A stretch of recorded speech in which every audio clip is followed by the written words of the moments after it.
Conflicts of interest amongst state legislators are not rare, says the Center for Public Integrity. But the nonprofit's recent report on the issue held up New Mexico as a typical example of what can go wrong in a citizen legislature. The report highlighted 3 Republicans and 1 Democrat in the Roundhouse who routinely vote on issues that affect their industries and sometimes their livelihood. Here to explore the issue from the Waite Company, Public Relations, Whitney Waite. Reporter for the New Mexico Watchdog, our good friend Rob Nikolewski. Editor-in-Chief of the New Mexico Law Review, our regular Sophie Martin, and we're glad to welcome back co-founder of the New Mexico Compass, Margaret Wright. Now, in almost every case, save for that of Senator John Ryan, who wouldn't speak to the reporter, lawmakers said of course they vote on issues related to their profession. Who better to know the impact of potential laws? And after all, this is a citizen legislature. So Rob, the question we'll start with is this. Just simply, are conflicts of interest, as we understand them, just plain unavoidable in a citizen legislature? Should we just get used to this? Well, I think they are. Okay. And I think they're probably unavoidable even if you paid the legislators. Seriously? Which is okay. a whole different subject as well. Mm-hmm. But because look at it this way. If we want to have everyone to be absolutely pristine, mm-hmm. does that mean that retired people who serve in the legislature can't vote on Social Security issues and pension issues?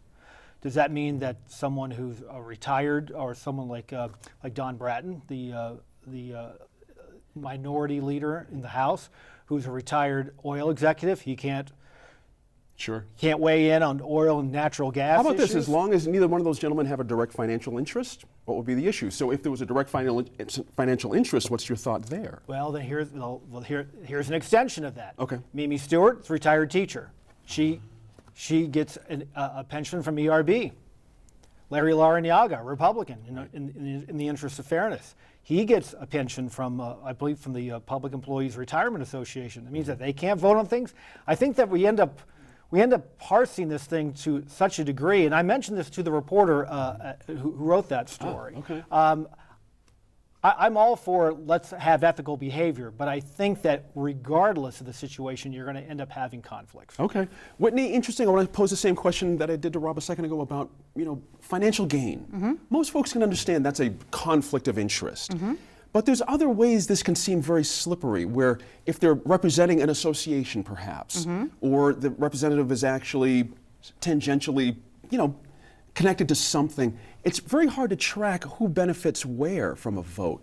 So your point, is that the bottom line for you? As long as there's no financial interest, can you live with this other than that? Yeah, because I think that you can't, it's very difficult to sit back and say that this person is going to, attain some kind of a financial benefit from a vote or whether they're not. It's incredibly difficult to do that. Mm-hmm. We've been talking about this issue at the legislature for many, many years. Right. And my opinion of it is sunlight, sunlight, sunlight. You have a lot of legislators that recuse themselves when they know that there's a conflict. Within their own caucus, they're aware if there's a conflict. Mm-hmm. Because it's so difficult to define within the citizen legislature, I think to a large extent our legislators have done those things. And the truth is, if you have a legislator that does not recuse themselves from an issue that they should really not be voting on, that's an issue for the voters to look at 2 years or 4 years into that election, and then they can make a determination whether or not that's the behavior that they want from. But I think about too, it's not even just the retired public school employees, it's the ones who are actually actively, like we have many APS. Currently. Exactly. So,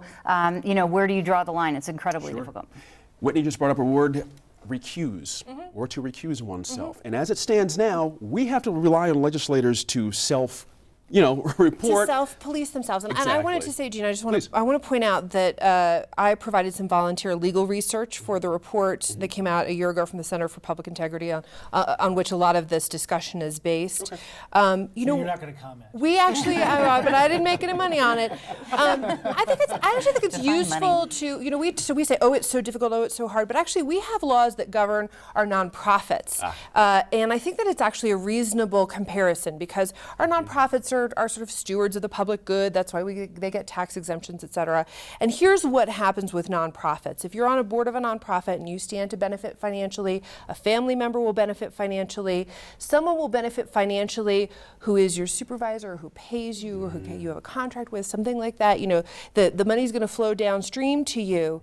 You're out. You can't vote on it. Gotcha. And you also can't be part of the deliberative process, meaning you can't be pushing the decision making. Now, the group can ask you questions. So they could say, hey, Mimi Stewart, you are a former educator. Tell us what you think your opinion is on this. But seems she reasonable. needs to recuse herself.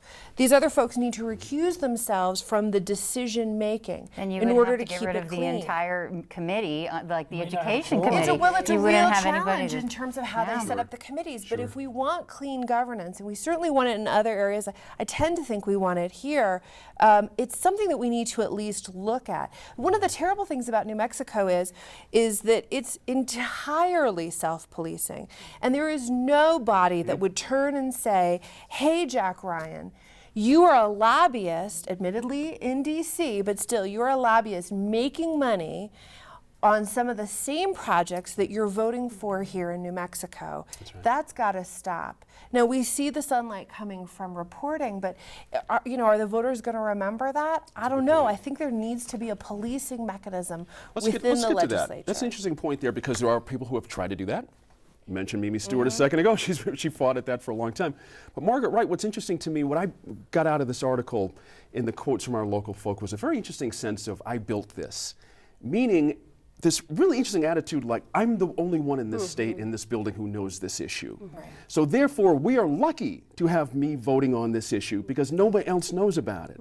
That strikes me kind of odd. I wasn't quite crazy about that. Well, and to me, that actually brought up a benefit of having paid full-time legislators, because if you have a full-time legislator with a dedicated staff of people, then you aren't completely you're not completely reliant on your personal experience, but you can take the time and have people backing you who are paid to help you out, who can become experts on this legislation that you're voting on. So, go, Meinfeld, finish your thought there. Meinfeld. No, that was okay. done. So, and to pick up on Sophie's point, is it an outside agency? Is that the only thing that's going to happen here that could give some comfort to voters?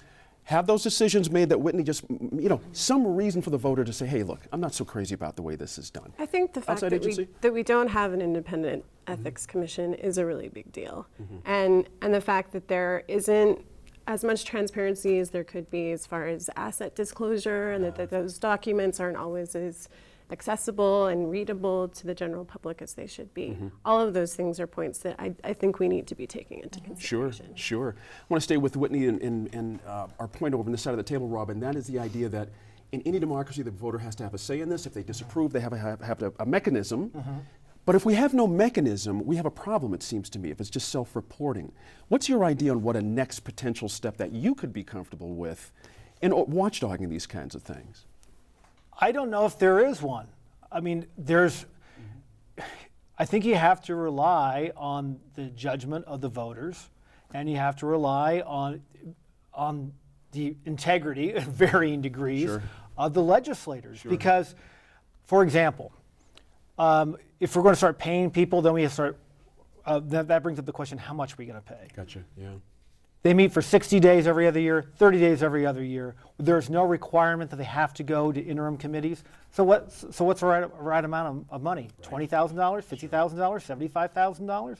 And then the other question goes to the fact that you take a look at some states, like New York State, where they have a year-round legislature that gets paid very well. It's a full-time job. They had a lobbyist scandal last year. So I don't know if there's a silver bullet to this. Sure. You know what, I just want to throw in, though, here in New Mexico, there are pretty much no repercussions for a legislator who breaks or bends the rules. I mean, we have a law that explicitly says you can't take bribes. We don't have really anything more than that. That's right. There's no law against self-stealing. There's no law against not reporting. There's no real criminal civil repercussion except, oh, I don't get to go back to the legislature. And so if I don't report, the worst that happens is I don't get elected again. Boo-hoo. The best that happens is I get to keep going, making a profit off my votes for quite some period of There time. have There's been a no couple of law that covers corruption me bills that. that have passed in the last couple of legislative sessions.